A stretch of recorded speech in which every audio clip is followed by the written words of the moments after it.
In today's video, I'm going to teach you how to sign up for Replit with a social account and start building in your browser. By the end, you'll be signed in and ready to create your first project, all in just a couple of minutes. First, open your favorite web browser and go to replit.com sign up. Make sure you're on the official site and that your connection is secure. If you plan to use Replit often, consider bookmarking this page so you can come back to it quickly.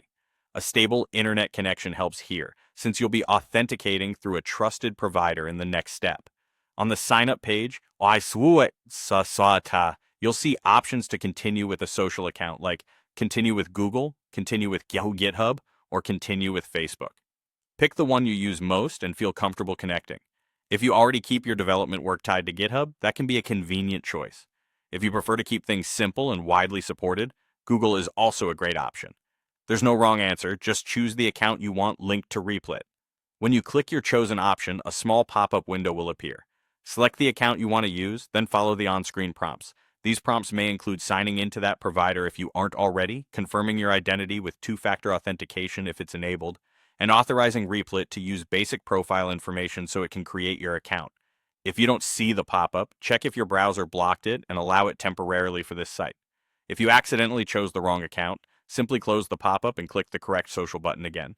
After you approve the connection, you'll be brought back to Replit now signed in. From here, you can immediately start creating projects. You'll notice your workspace and dashboard, a place where your future projects will be listed and easy to access. Replit runs in the browser, so there's nothing to install before you begin. You can explore languages and templates, open the editor, and start typing code right away. A few quick tips before we wrap up.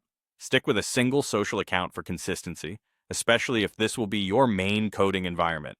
Keep your social account secure with a strong password and two-factor authentication, since it's your key to logging in. And if you're using a shared computer, make sure to close your browser session when you're done. That's it. You navigated to the sign-up page, chose a social login, followed the prompts, and you're now ready to build with Replit. Enjoy creating, and I'll see you in the next tutorial.